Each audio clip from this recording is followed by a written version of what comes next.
అందరికీ నమస్కారం. ఇప్పుడు మీరు చూడబోతున్నారు ఒక mini vlog part 1 of our Annavaram trip from Guntur.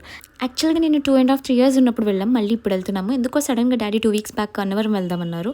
మా అక్క నాకు కుదరదు, నాకు ఇంపార్టెంట్ మీటింగ్ ఉంది అంది. కానీ లాస్ట్‌కి అంతా కుదిరి వెళ్తున్నాం అనమాట. జన్మభూమి సూపర్ ఫాస్ట్ ఎక్స్‌ప్రెస్‌కి. విజయవాడ వచ్చేసరికి 1 అవర్ పట్టింది. మామూలు సూపర్ ఫాస్ట్ కాదు కదా. ఇదిగోండి ఇక్కడ మన కృష్ణా రివర్ బ్రిడ్జ్ వచ్చిందనమాట. వీడియో తీస్తున్నాను కానీ చాలా భయమేస్తుంది నాకు. ఎక్కడ ఫోన్ వదిలేస్తానేమోనని. ఎందుకంటే నాకు హైడ్రోఫోబియా, ఆక్రోఫోబియా 2 ఉన్నాయన్నమాట.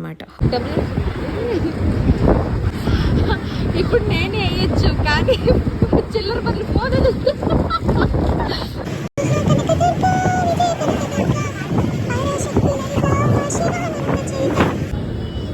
వావ్ బౌగిన్విలియో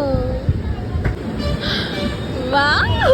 నేను 2 వీక్స్ బ్యాకే విజయవాడ షాపింగ్ అని వెళ్ళాను. అయినా నాకు ఎగ్జైట్మెంట్ తగ్గదు. ఎందుకంటే నాకు విజయవాడ అంటే అంత ఇష్టం.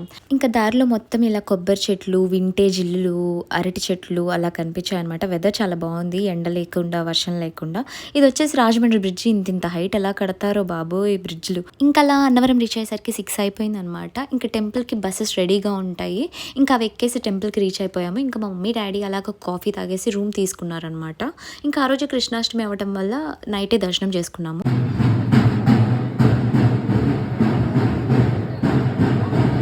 ఇంకా రూమ్కి వెళ్ళిపోయి ఫ్రెష్ అయిపోయి ఎర్లీగా పడుకున్నాం అనమాట. ఎందుకంటే నెక్స్ట్ ఎర్లీ మార్నింగ్ 5కి మాకు వ్రతం ఉంది. ఇంకా అందరం రెడీ అయి వెళ్తున్నాం అనమాట. నేను లిప్స్టిక్ వేసుకొని డోర్ లాక్ చేసి వచ్చే టైంకి ఎవరు బయట కనిపించలేదు. భయం వేసి పరిగెత్తాను అనమాట. ఇంకా తీరా చూస్తే మా డాడీ అక్కడ దండం పెట్టుకుంటున్నారు. అమ్మయ్య అనుకున్నాను. చూసారా మబ్బులు ఎలా పట్టాయో. మేమున్నది శివసదన్ అనమాట. చూడండి మా మమ్మీ ఇంటి నుండి తీసుకొచ్చారు ఆ పూలు. ఎందుకమ్మా అని అంటే దేవుడికి పెట్టాలంటే, ఎందుకంటే అవి మా చెట్టువి.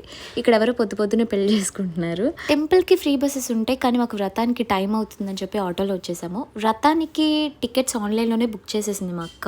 ఇంకా మొబైల్స్ ఏమైనా ఉంటే లాకర్స్లో పెట్టేయాలన్నమాట. కానీ అక్కడ కెమెరా ఉంది దేవుడి దయ వల్ల. ఇంకా మెమరీ కోసం ఒక ఫోటో తీయించుకున్నాము. అలా వ్రతం అయిపోయి దర్శనానికి వెళ్తుంటే పెద్ద వర్షం పడింది అనమాట. అది రత్నగిరి కొండ. ఆ కొండ మీద నుండి వ్యూ అయితే ఎంత బాగుందో అలా వర్షం పడుతుంటే. ఇంకా మేము మొబైల్స్ కలెక్ట్ చేసేసుకున్నాము. ఇక్కడ అందరూ దీపారాధన చేస్తున్నారు అనమాట. డాడీ మమ్మీ ఒకటి, అక్క నేను ఒకటి వెలిగించాము.